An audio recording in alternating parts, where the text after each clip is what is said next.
Hello everybody. Just wanted to show you a little bit of what we're getting on this week. There's been a good bunch of rain. So much so that as you can see, this is one of the reasons why I put down all the wood chips that I do. As you can see, this right here needs to be replaced. I need to add on to it, but you can see the standing water. And you can continue on out this direction. As you can see, plenty of standing water.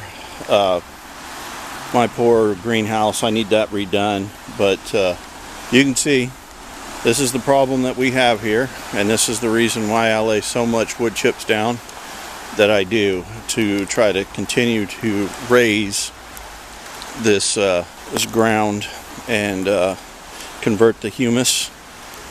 Here's our vegetable garden, or annual garden, however you wish you want to say it. And you can see, even after constant perlite adding and the breakdown and compost, you can see I still have standing water problems, but it is not as bad. Here's this area all in through here is the same way, but as you can tell, it's a little less of a problem. It's not completely resolved yet, but we're still continuing on to do it. Some more areas around and through here. Again, standing water. It's not too bad. This has all been used so much, but all of this area, you can see the amount of rainfall we got just keeps going. Even the creek is up by a bunch. And then here is another issue. As you can see, I have an underground creek somewhere around and through here. I haven't quite just figured out where it comes in at. Obviously this is where it comes out at, right there. But as you can tell, the creek is up quite a bit and flowing quite well. So yeah, the problem that we have around here and how we've been trying to counter it. Even my pond is about ready to burst. As you can see, it is quite high. Anyhow, there's some more. And then I guess another good area to tell, this right here is all solid sandstone underneath here, sand rock. I need to put in a lot of material in through here. I want to just put in a whole lot of dirt and get this lifted up so I won't have so much of this standing water problem right in through here. Things get squishy around here, that's for sure. But we're working on it, slowly but surely. See my little amount of rain coming down through. Comes all the way across. And then on down, as you can see.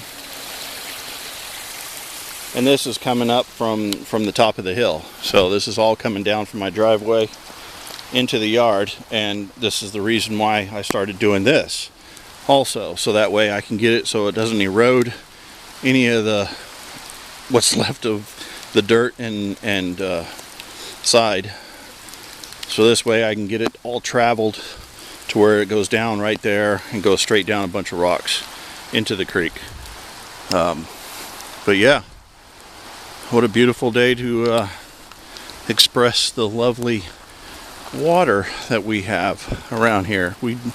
During the spring, I mean, this is only we're a matter of days into spring. This is what our days look like, and the lovely rain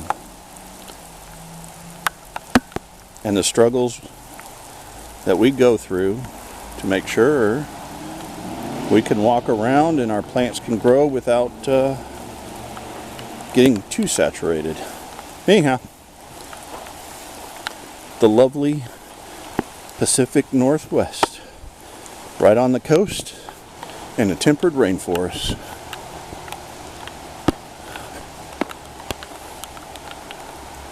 Liquid sunshine. So up here we got rid of a couple of strawberry plants that we had that were old. They were 3 years old, so we usually just discard them. They start getting flavorless and not so much fruit bearing. plants. So some of these that, well, over there where Jasmine's at, I don't know if, yeah, about right over here where Jasmine's at, the missus had taken those pots over there, which were all young plants, and transferred them into the big plant there, about right next to the rosemary, the big large, good Lord, large pot there to the right of Jasmine. And then, if I remember right, last week, I guess, earlier or last weekend, did the transplant of the dwarf blueberry, and then these two over here are the lignon berries, lignon, L-I-N-G-N-O-N, lignon berries, yeah. So anyhow, we did some trimming to all of this mess up here, kind of cleaned up the junk that was left over, old pots and stuff like that, tags and everything from up here at the porch. Of course, as you can tell, it's sprinkling rain again, so yesterday was our only day to get things done. I mean, I suppose I could do something today, but I'm currently in my I don't cares and drinking coffee, and it's early this morning, so Jasmine's running around here like everything's trying to eat her garden, and so it's been kind of a slower morning. We got a celery plant right here, well actually 3 celery plants right there,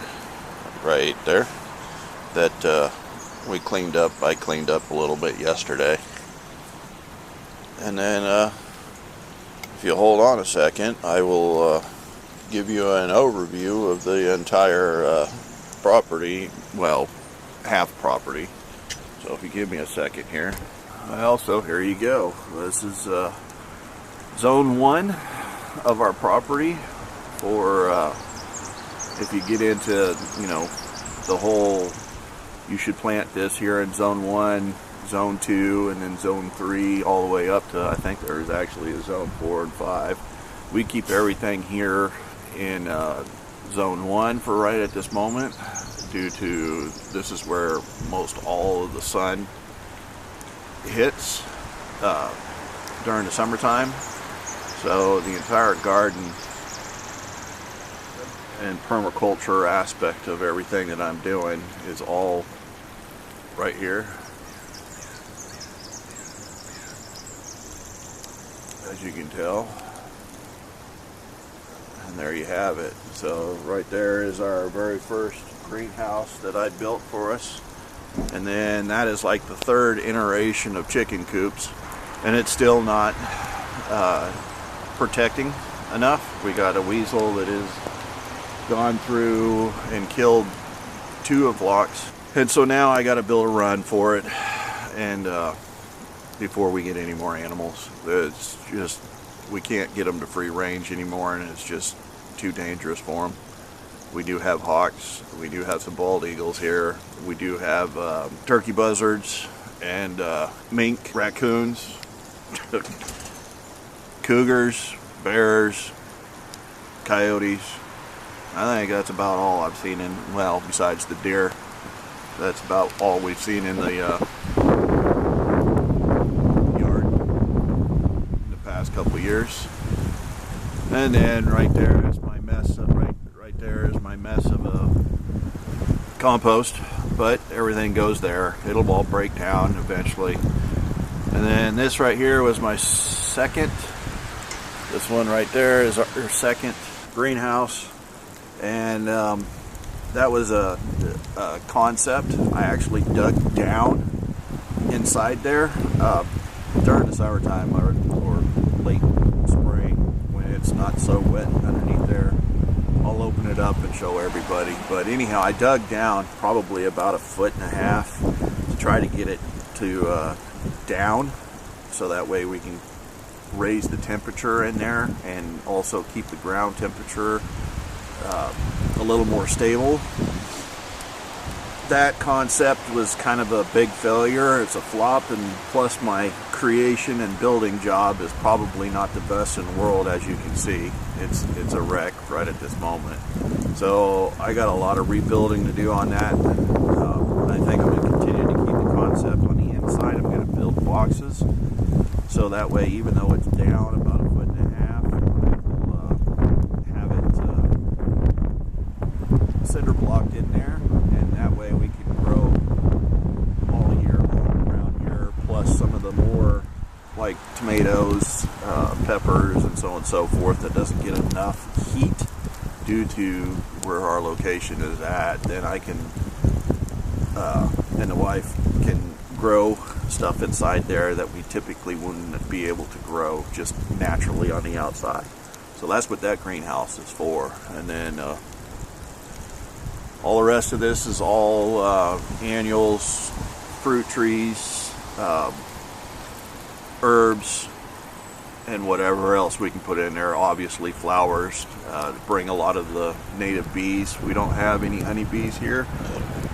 I'm not going to until after I'm finally retired from my current employment and doing this full time, and then I'll start getting into husbandry. But now, for the moment, we try to promote native bees. I think that's what everybody should do. North America doesn't have a native honeybee, but we do have carpenters, a couple other different ones. My brain isn't functioning this morning. Ain't enough coffee in the world to get anybody going at early in the morning. But anyhow, so we try to promote the native bees with all of, that's why you see a lot of the wood piles still left over, and broke down piles and so on and so forth. Try to keep the local bees happy during the winter time. The pond, the whole pond, this is my third iteration of this pond. The first one was only about probably maybe a 4 by 1 foot circle, and that was to kind of just appease the ducks that we had here for a little while, our domestic ducks. And then that kind of grew to, I wanted to put some fish in it just to kind of make it look, I don't know, some semblance of a pretty decor for the yard. And the raccoon found those and pretty much just had himself a free meal on us. Imagine that. But anyway, and then I went into building the shape that it is now. I hand dug out the rest of that. That particular area where that pond is at, that you see there, is a low spot, and also is always saturated with water. So I wanted to just kind of, you know what, if there's going to be standing water right there, might as well make a pond out of it. So that's what I turned it into. I got a sand filter pump, and that thing has been a bane of my existence. That probably wasn't the wisest thing.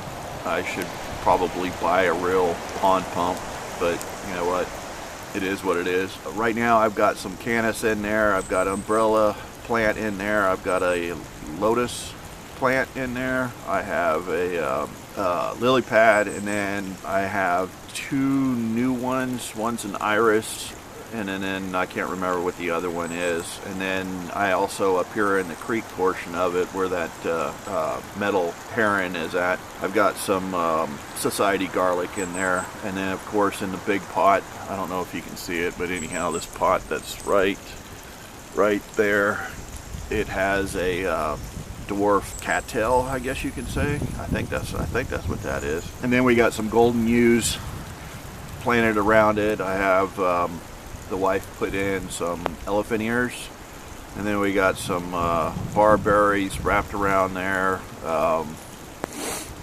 Good heavens, I don't know what all else. We got a couple salvias, a couple grasses in there. We got creeping thyme, creeping mint, and some Irish moss, and it's slowly developing. And then of course all of this area right in through here, all of this area, all this is pretty much all of our berries, all of the blueberries, honeyberries, We used to have a set of raspberries out there, but it just got too crazy.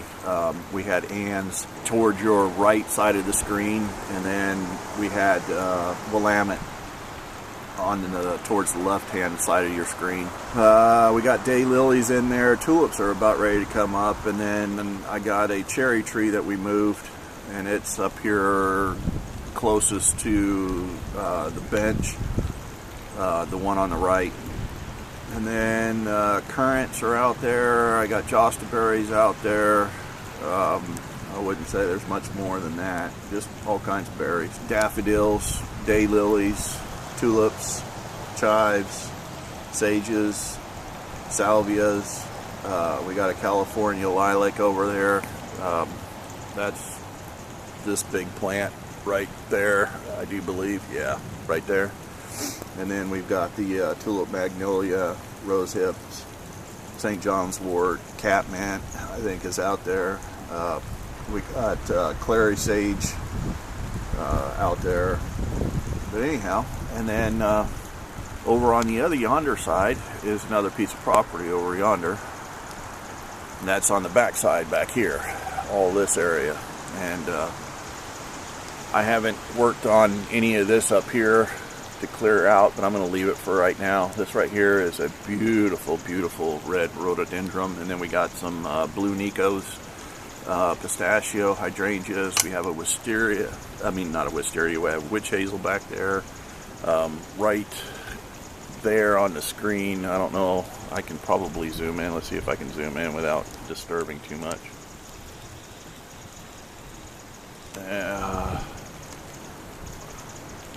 I don't know if the rain is getting to this or not, but anyhow, yeah, right there, center of this, right there, whoops, let me get my finger in here, right there, that right there is a weeping cherry. But yeah, that's pretty much all of this area back here. And then we're going to be putting in a new garden behind here. That's going to be a white, everything white back there. The wishes of my parents. And then of course the bridge goes on back. There's some more rhododendrons back there. I got some hydrangeas back there. Not hydrangeas, there's some azaleas back there that are slow going. And then up forward here, right in this area, we have some viburnum and a couple hydrangeas, different colored hydrangeas. But anyhow, that's that section of the property. I think farther over, I'll move the camera over there here in a second, so just hold on, bear with me. Alright, so right there's a bed of irises. Up here up forward I got a eucalyptus tree, and then a row of all this over here is all a row of azaleas all the way across here. And then we get to the last of our property, which is all over yonder, all that out there. And I'm going to use that as a nursery. It gets very, very little sun back there, a lot of shade. We've tried to do all kinds of stuff back there. We got some oak leaves right over in this pile over here. Back there, there's some oak leaf hydrangeas, and there is also a doggone it, I can't think of the other plant in there, but there's another plant in there. But so there you go. There's our full property, creek and all.